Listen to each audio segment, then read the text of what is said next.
back with another album review. Today's review is on Believe from Disturbed. It's the second album from Disturbed. I read that this album was self-produced with the help of John Kirkazis. It was recorded at Groove Master Studios in Chicago between March and April of 2002. And it was released on September 17th, 2002 under Reprise Records. This album has a central theme of religion and spirituality that was inspired by events such as 9/11 and the death of David Draymond's grandfather.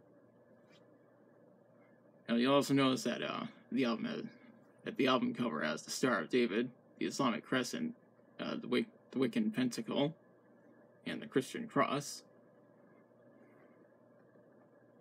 It's also the last Disturbed album to feature their original bassist, Steve Kamack, before he was fired from the band in 2003. More on that later. Pre-production of this album started in August of 2001, when Black Sabbath's tour of that month was cancelled. Disturbed were going to serve as the opening act. So because of that, Disturbed decided to use that month to start production of the album. I read that this album is, although this album is partially centered around nu metal, there are a lot of people point out this album has more of an emphasis on melodic complexity and focus on lead guitar. Guitar solos also occur more often with this album. Now let's talk about the songs. This album starts with Prayer, which was released as a single on August 14th, 2002, exactly 4 weeks before the album. The lyrics of this album were inspired by the death of David Draymond's grandfather and the 9/11 attacks. Now, the song received a music video that was directed by the brothers Strauss. It was filmed in June of 2002 and was released the following month. The video was pulled from various TV channels due to people accusing the video of being similar to 9/11. Now, unfortunately, you can always see the video online, and I'm going to post a link in the description. I really like this song, and I think it's a great way to start the album. Now, the next song is called Liberate, which was released as a single on February 18th, 2003. Around line that the song is featured in the video game Tony Hawk's Underground 2. I've never actually played that game. There's also a remix version that was a B-side on The Matrix Reloaded, the album, though I've never actually heard the remix version. That's followed up by Awaken, which is a really good song.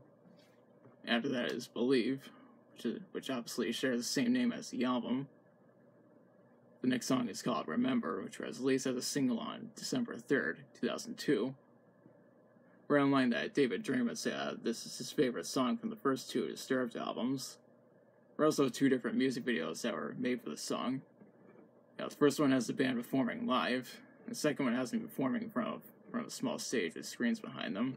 And I'm going to post a link to one of the videos in the description. Intoxication is after that, and I really like this song. And the song later appeared on the soundtrack for NFL Game Day 2004. Followed up by Rise. Now the next four songs are Mistress, Breathe, Bound, and Devour. And the final song is called Darkness. It's not to be confused with the Rage Against the Machine song. And one thing I need to mention is that the Japanese version of this album has a live version of Shout 2000. The Australian tour edition also has a bonus disc with 5 additional tracks. And these are live versions of Remember, Bound, Fear, Conflict, and Dropping Plates. As you can see, this is the regular version of the album, which doesn't have those songs on it. Or since this is the enhanced version, it does have the music video for Prayer. In order to promote this album, Disturbed went on tour in 2003 by headlining the Music as a Weapon 2 tour with Chevelle, Taproot, and Unloco. After the tour, Steve Kamack was fired from the band because of personality differences. The remaining members brought in John Moyer to replace him. Disturbed ended up joining the main stage of Ozfest 2003.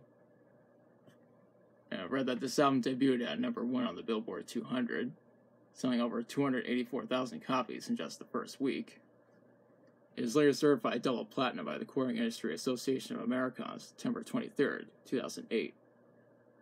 And just like last time, the album was met with mixed to positive reviews.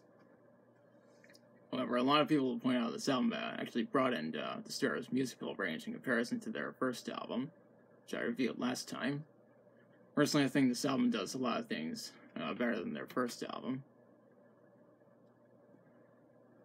And overall, I highly recommend this album. And that's all I have to say about it. And if you like the video, be sure to like, share, and subscribe. And be sure to hit the notification bell to be notified of future uploads. Leave a comment if you like. Thanks for watching. I'll be back soon with another review.